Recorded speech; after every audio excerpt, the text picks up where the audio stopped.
Bonjour à tous les amis, je vous retrouve sur la chaîne La Théologie de la Rose pour le cours numéro 11.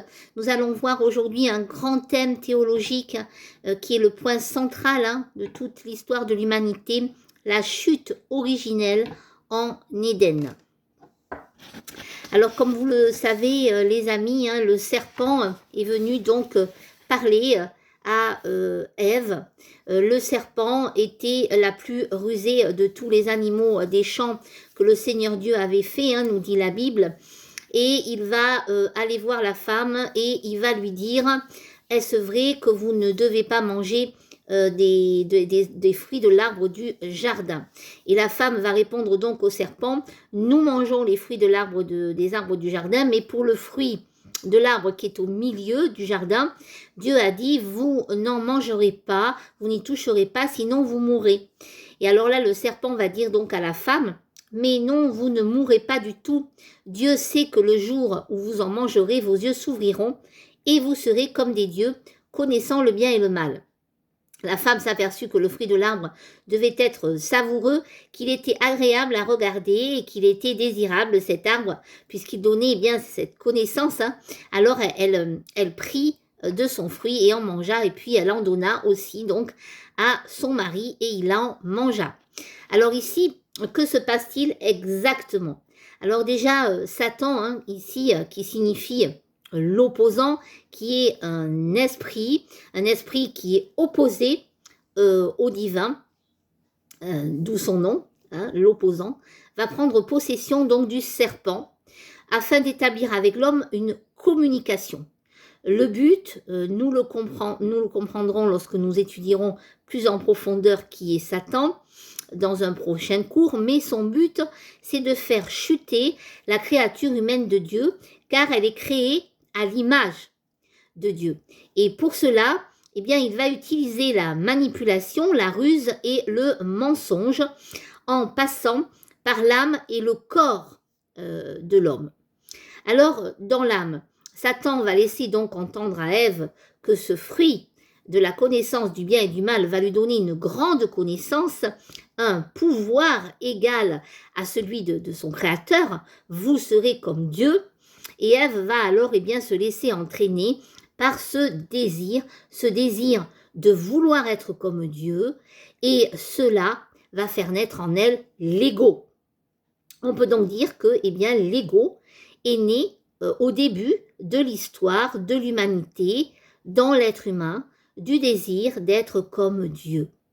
En écoutant ce désir égotique, Ève va alors se laisser bien dominer par son âme, en vérité, qui prend alors le contrôle de tout son être.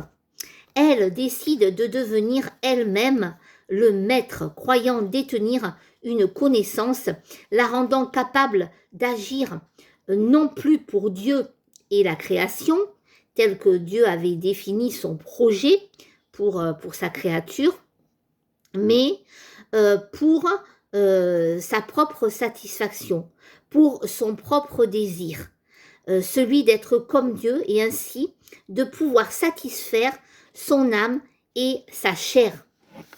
En effet, il est dit que la femme s'aperçut que le fruit de l'arbre devait être savoureux, qu'il était agréable, cet arbre, et puisqu'il donnait cette connaissance du bien et du mal, et donc il devient désirable, nous dit le passage, et alors elle prit son fruit. Donc ici, bien, là, c'est le corps qui va être tenté, notamment par le désir des yeux. Alors le désir des yeux, les amis, nous le retrouvons dans le monde tel qu'il a été créé, et aujourd'hui, avec les images de la publicité, du marketing, eh bien, ça a pris encore plus d'ampleur. Nous sommes toujours sous le désir des yeux, avec cette publicité commerciale qui fait que, eh bien, on est toujours tenté par satisfaire un désir à travers les yeux. En tout cas, quoi qu'il en soit, eh bien, ce désir des yeux et ce désir égotique va faire que, eh bien, l'âme et le corps vont prendre toute la dimension dans l'être humain. C'est alors le passage eh bien, en mode binaire. En effet, hein, alors que l'homme avait été créé trinitaire, esprit, âme et corps, à l'image de Dieu, et bien là, lorsque l'âme et le corps, de par le péché originel, hein, prend toute la place, ce désir égotique, ce désir des yeux, qui prend toute la place dans l'intériorité de l'homme, être comme Dieu, et bien alors à ce moment-là, et bien c'est le passage en mode binaire. L'homme est âme-corps. C'est la chute anthropologique, les amis, de l'homme. L'homme devient un être binaire et c'est finalement sous ce paradigme de l'âme et du corps que l'homme va à ce moment-là hein, fonctionner. Donc ça va être transmis par l'hérédité, ce mode de fonctionnement, et c'est aussi sous ce mode de fonctionnement qu'il créa le monde dès les origines et jusqu'à nos jours. Donc l'homme à ce moment-là, par cette chute anthropologique, eh bien il va se couper de la dimension en lui de l'esprit. De plus, en prenant l'arbre de la connaissance du bien et du mal, on l'a un peu dit lorsqu'on a étudié cet arbre, hein, eh bien l'homme va devoir en lui gérer des énergies contraires, des opposés, et ce sera alors un combat intérieur entre le bien et le mal, entre les désirs de l'âme, du corps et puis de la conscience. Parce que les amis, la conscience, c'est comment dire, la frontière entre l'âme et l'esprit. Et cette conscience, elle est connectée au divin. Ce qui fait que lorsque l'homme eh bien, pratique le mal, ça donne au mal. À un moment donné, il y a cette conscience qui vient le rattraper ou qui vient en lui apporter eh bien, un mal-être. L'homme ne se sent plus aligné, il se sent sale, il peut avoir un sentiment de culpabilité, il peut avoir aussi une mauvaise image de lui-même, parce qu'il y a au fond de lui cette conscience divine eh bien, qui est présente. Donc voilà comment va fonctionner eh bien l'être humain depuis cette chute originelle dans ce mode de fonctionnement binaire âme-corps, parce qu'il y a aussi eh bien dans l'âme tout le côté émotionnel, tout le côté affectif qui va aussi prendre toute la place dans l'être intérieur, qui va faire de l'homme un être soumis eh bien, aux souffrances de son âme. Il va être esclave de ses émotions et de ses ressentis.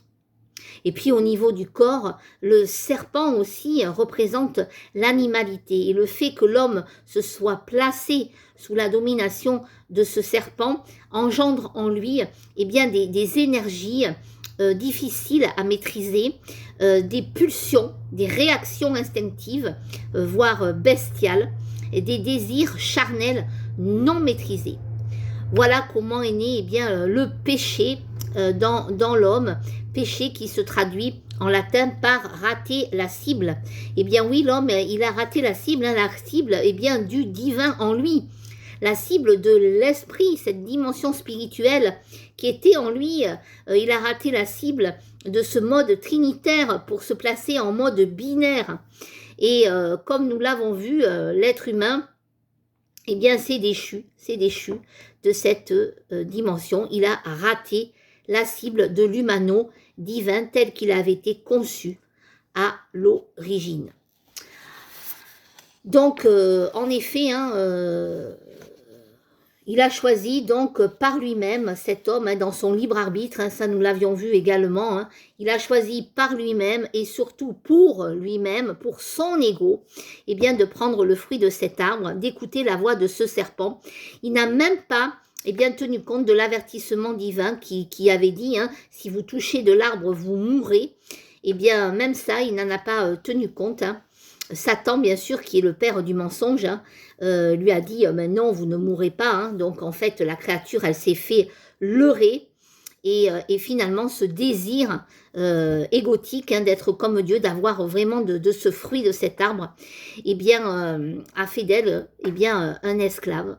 Donc, l'homme, et la Bible nous le dit, est devenu esclave du péché, esclave de son propre paradigme intérieur, ce mode binaire âme-corps, qui fait de lui un être aussi qui est enfermé dans la chair. Il est coupé de toute la dimension de l'esprit en lui, coupé de sa nature spirituelle, coupé de sa connexion avec le ciel, de sa connexion avec les mondes spirituels, de sa connexion céleste. Il est coupé aussi de tout un potentiel divin qu'il aurait pu avoir en lui, qu'il aurait pu déployer, notamment en ayant accès à l'arbre de vie.